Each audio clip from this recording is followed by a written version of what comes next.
ओम शांति। आज 15 जुलाई 2024 की साकार मधुर महावाक्य है। आज के मधुर महावाक्य में बाबा बोले, मीठे बच्चे, देह अभिमान आसुरी कैरेक्टर है, उसे बदल दैवी कैरेक्टर्स धारण करो तो रावण की जेल से छूट जाएंगे।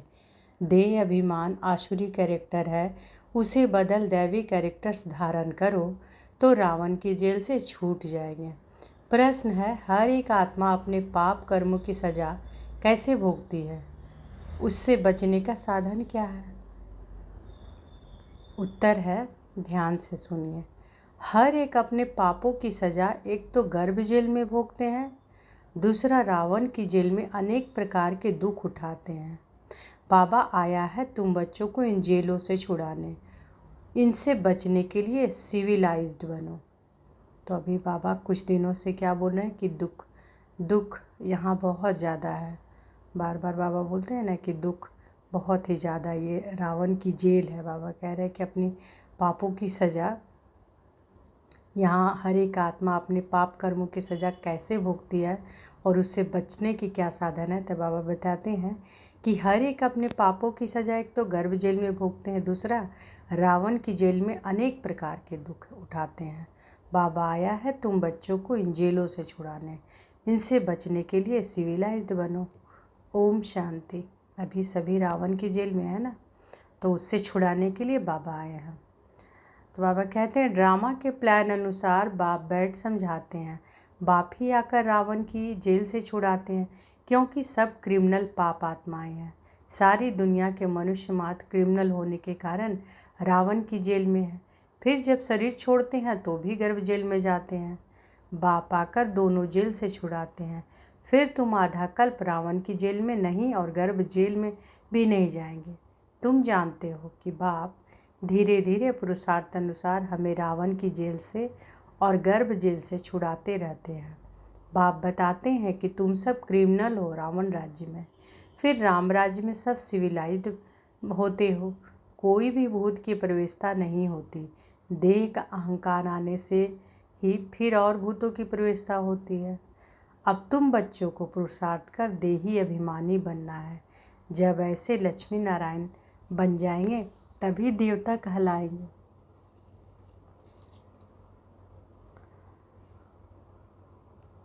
तो बाबा क्या कह रहे हैं कि जब ऐसे लक्ष्मी नारायण बन जाएंगे तभी देवता कहलाएंगे।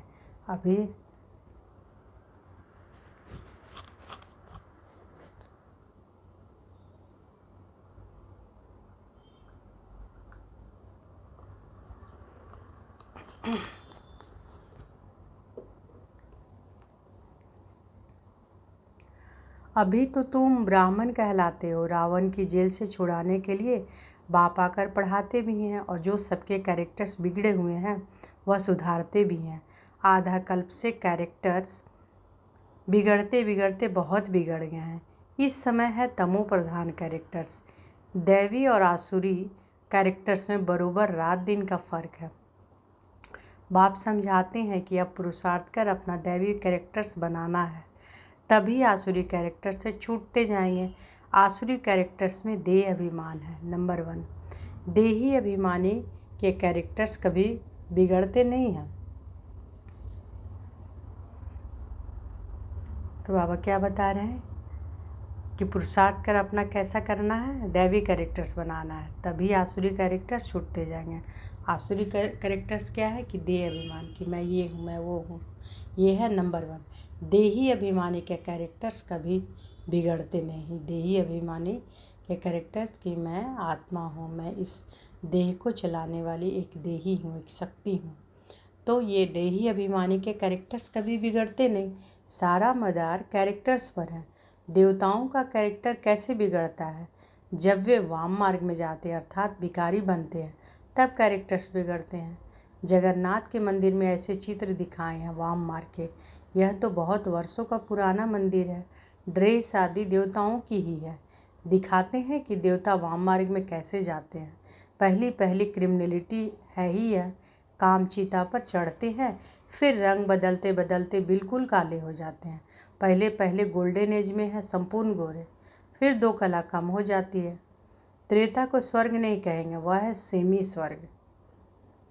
त्रेता में 2 कला कम हो जाता है ना, 16 कला सतयुग में होता है, 16 कला संपूर्ण, और फिर 2 कला हो जाता है त्रेता में कब, तो त्रेता को सेमी स्वर्ग कहेंगे। बाप ने समझाया है कि रावण के आने से ही तुम्हारे ऊपर कट चढ़ना शुरू हुई है, पूरे क्रिमिनल अंत में बनते हो। अभी 100% क्रिमिनल कहेंगे, 100% वाइसलेस थे, फिर 100% विशस बने हैं। अब बाप कहते हैं सुधरते जाओ, यह रावण का जेल बहुत बड़ा है, सबको क्रिमिनल ही कहेंगे क्योंकि रावण के राज्य में है ना। राम राज्य और रावण राज्य का तो उनको पता ही नहीं है। अभी तुम पुरुषार्थ कर रहे हो राम राज्य में जाने का। संपूर्ण तो कोई बना नहीं है, कोई फर्स्ट, कोई सेकंड, कोई थर्ड में है। अब बाप पढ़ाते हैं, दैवी गुण धारण कराते हैं। देह अभिमान तो सब में है। जितना जितना तुम सर्विस में लगे रहेंगे उतना देह अभिमान कम होता जाएगा। सर्विस करने से ही देह अभिमान कम होगा। देही अभिमानी बड़ी बड़ी सर्विस करेंगे। बाबा देही अभिमानी हैं तो कितनी अच्छी सर्विस करते हैं, सभी को क्रिमिनल रावण की जेल से छुड़ाए सदगति प्राप्त करा देते हैं। वहाँ फिर दोनों जेल नहीं होंगे, यहाँ डबल जेल है। सतयुग में ना कोर्ट है, ना पापात्माएँ हैं, ना तो रावण की जेल ही है, रावण की है बेहद की जेल। सभी 5 विकारों की रस्सियों में बंधे हुए हैं। तो रावण कौन है? रावण की बेहद जेल क्या है कि 5 विकारों की जो रस्सी है ना, 5 विकार ये है ना, तो 5 विकारों की रस्सियों में बंधे हुए हैं। अपरम अपार दुख है, दिन प्रतिदिन दुख वृद्धि को पाता रहता है। सतयुग को कहा जाता है गोल्डन एज, त्रेता को सिल्वर एज। सतयुग वाला सुख त्रेता में नहीं हो सकता क्योंकि आत्मा की 2 कला कम हो जाती है। आत्मा की कला कम होने से शरीर भी ऐसे हो जाते हैं। तो यह समझना चाहिए कि बरोबर हम रावण के राज्य में देह अभिमानी बन पड़े हैं।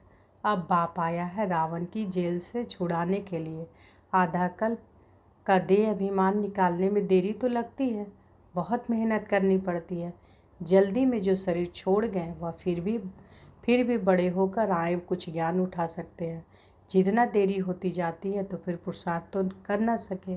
कोई मरे फिर आकर पुरुषार्थ करे, सो तो जब ऑर्गन्स बड़े हों, समझदार हो, सब कुछ कर भी सके तो तब कुछ कर भी सके। तो बाबा कह रहे हैं कि कोई अगर मर जाते हैं बीच में तो पुरुषार्थ करेंगे कब? जब फिर बड़े होंगे, ऑर्गन्स बड़े होंगे, समझदार होंगे, तभी ना फिर पुरुषार्थ करेंगे।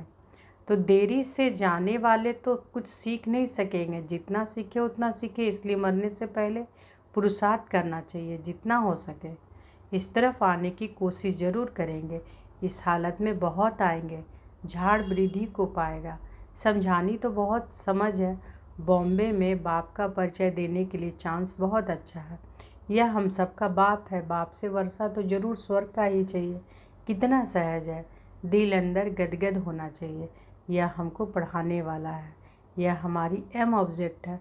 हम पहले सदगति में थे, फिर दुर्गति में आए, अब फिर दुर्गति से सदगति में जाना है। शिव बाबा कहते हैं कि मामेकम याद करो तो तुम्हारे जन्म जन्मांतर के पाप कट जाएंगे। तुम बच्चे जानते हो कि जब द्वापर में रावण राज्य होता है तो 5 विकार रूपी रावण सर्वव्यापी हो जाता है। तो रावण कौन है? 5 विकार, काम, क्रोध, लोभ, मोह, अहंकार। तो ये 5 विकार रूपी जो रावण होता है वह सर्वव्यापी हो जाता है। कब? जब द्वापर में रावण राज्य होता है, द्वापर में वो आता है ये रावण। तो बाबा कह रहे हैं कि तुम बच्चे जानते हो कि जब द्वापर में रावण राज्य होता है तो 5 विकार रूपी रावण सर्वव्यापी हो जाता है। जहाँ विकार सर्वव्यापी है वहाँ बाप सर्वव्यापी कैसे हो सकता है? सभी मनुष्य पाप आत्माएँ हैं ना। बाप सम्मुख है तब तो ऐसे कहते हैं कि मैंने कहा ही नहीं है। उल्टा समझ गए, उल्टा समझते हैं। विकारों में गिरते गिरते गालियाँ देते देते भारत का यह हाल हुआ है। क्रिश्चियन लोग भी जानते हैं कि 5000 वर्ष पहले भारत स्वर्ग था, सभी सतो प्रधान थे। भारतवासी तो लाखों वर्ष कह देते हैं क्योंकि तमो प्रधान बुद्धि बन पड़े हैं। वह फिर ना इतना ऊंच बने ना इतना नीच बने हैं, वह तो समझते हैं कि बरोबर स्वर्ग था। बाप कहते हैं कि यह ठीक कहते हैं। 5000 वर्ष पहले भी मैं तुम बच्चों को रावण की जेल से छुड़ाने आया था, अब फिर छुड़ाने आया हूँ। आधा कल्प है राम राज्य, आधा कल्प है रावण राज्य। बच्चों को चांस मिलता है तो समझाना चाहिए। बाबा भी तुम बच्चों को समझाते हैं कि बच्चे ऐसे ऐसे समझाओ। तो बाबा आज क्या बता रहे हैं कि अभी रावण राज्य की जेल में सभी लोग बंधे और उससे छुड़ाने को के लिए आए हैं शिव बाबा, है ना। रावण राज्य कब आता है? द्वापर में, और ये सर्वव्यापी हो जाता है। तो बाबा कहते हैं बाबा भी तुम बच्चों को समझाते हैं कि बच्चे ऐसे ऐसे समझाओ, इतने अपरम्पार दुख क्यों हुए हैं। पहले तो अपरम्पार सुख थे, जब इन लक्ष्मी नारायण का राज था। पहले तो अपरम्पार सुख थे जब इन लक्ष्मी नारायण का राज्य था। यह सर्वगुण संपन्न थे। अब यह नॉलेज है ही नर से नारायण बनने की, पढ़ाई है, इनसे दैवी कैरेक्टर्स बनते हैं। इस समय रावण के राज्य में सभी के कैरेक्टर्स बिगड़े हुए हैं। सबके कैरेक्टर सुधारने वाला तो एक ही राम है। इसमें कितने धर्म हैं, मनुष्यों की कितनी वृद्धि होती रहती है। ऐसे ही वृद्धि होती रहेगी तो फिर खाना भी कहाँ से मिलेगा। बाबा कह रहे हैं कि मनुष्यों की कितनी वृद्धि होती रहती है। राज्य में बाबा बोल रहे हैं इसमें रावण के राज्य में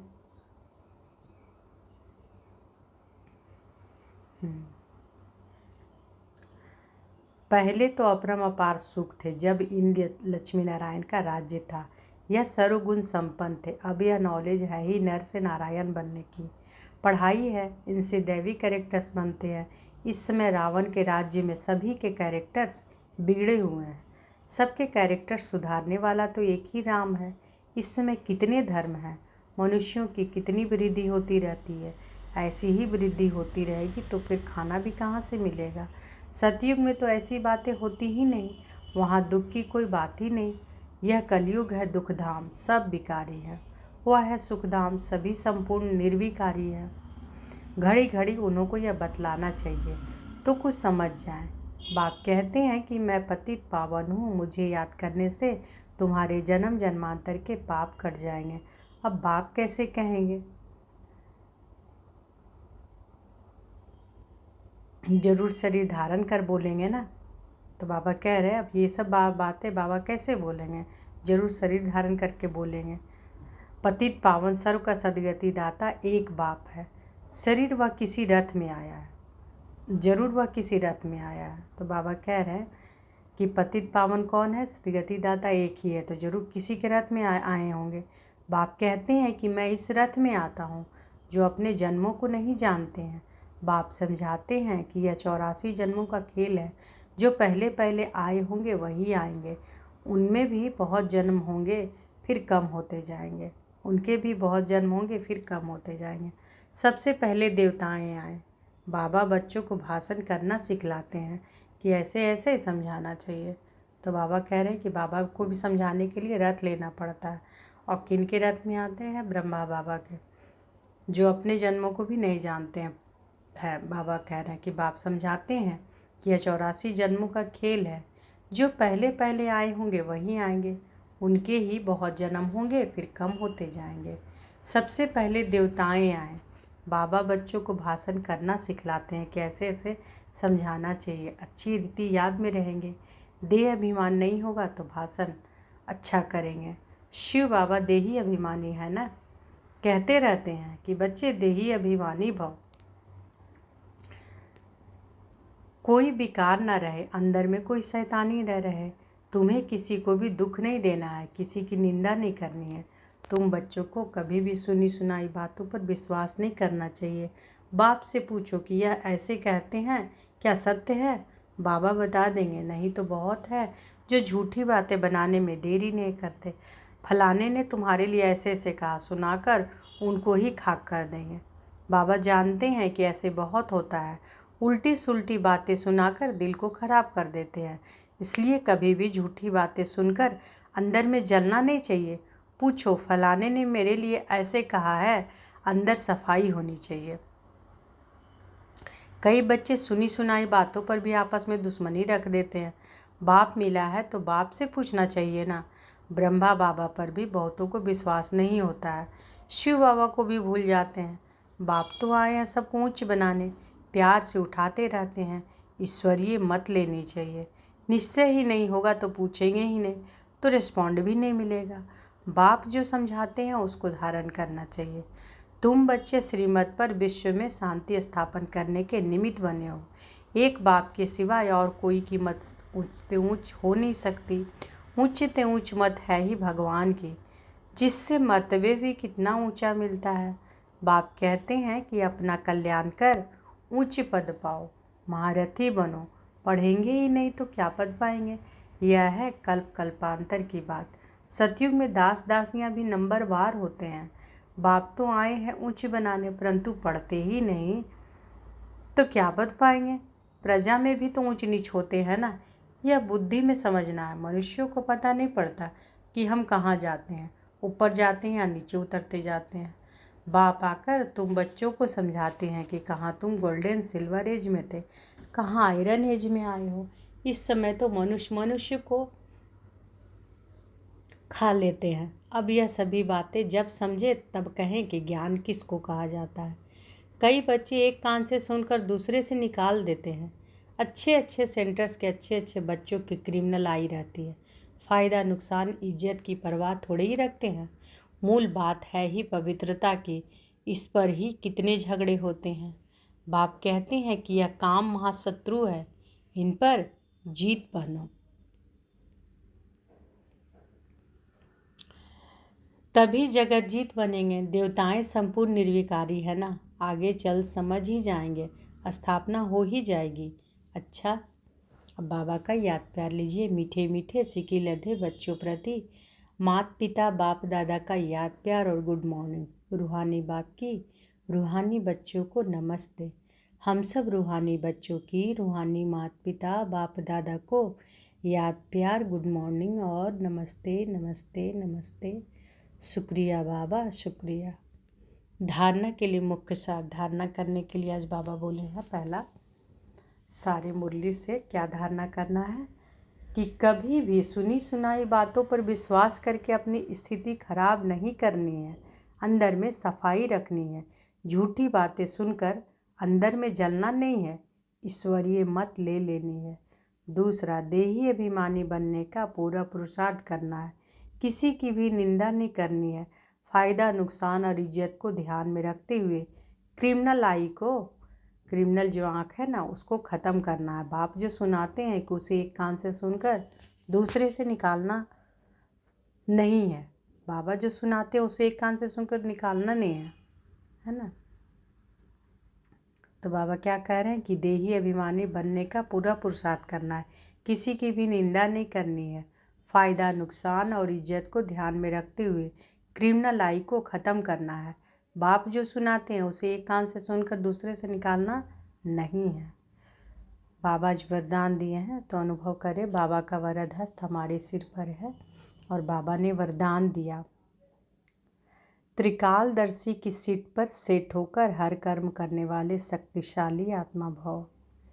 त्रिकालदर्शी की सीट पर सेट होकर हर कर्म करने वाले शक्तिशाली आत्मा भव। जो बच्चे त्रिकालदर्शी की सीट पर सेट होकर हर समय हर कर्म करते हैं, वो जानते हैं कि बातें तो अनेक आनी हैं, होनी है, चाहे स्वयं द्वारा, चाहे औरों द्वारा, चाहे माया व प्रकृति द्वारा। सब प्रकार से परिस्थितियां तो आएंगी, आनी ही है, लेकिन स्व स्थिति शक्तिशाली है तो पर स्थिति उसके आगे कुछ भी नहीं है। सिर्फ हर कर्म करने के पहले उसके आदि मध्य अंत तीनों कालों चेक करके समझ करके फिर कुछ भी करो तो शक्तिशाली बन परिस्थितियों को पार कर लेंगे। स्लोगन है, सर्वशक्ति व ज्ञान संपन्न बनना ही संगम युग की प्रारब्ध है। सर्वशक्ति व ज्ञान संपन्न बनना ही संगम युग की प्रारब्ध है। तो आज के मधुर महावाक्य में बाबा क्या बोले कि देह अभिमान आसुरी कैरेक्टर है, उसे बदल दैवी कैरेक्टर्स धारण करो तो रावण की जेल से छूट जाएंगे। और बाबा क्या बोले, हर एक आत्मा का अपना पाप कर्मों की सज़ा कैसे भोगती है। तो पाप की सज़ा गर्भ जेल में भोगते हैं और दूसरा रावण की जेल में अनेक प्रकार के दुख उठाते हैं। तो बाबा आए हैं सब बच्चों को इन जेलों से छुड़ाने। बाबा कहते बाबा आया है तुम इन बच्चों को जेल से छुड़ाने, इनसे बचने के लिए सिविलाइज्ड बनो। अच्छा, शुक्रिया बाबा, शुक्रिया। ओम शांति।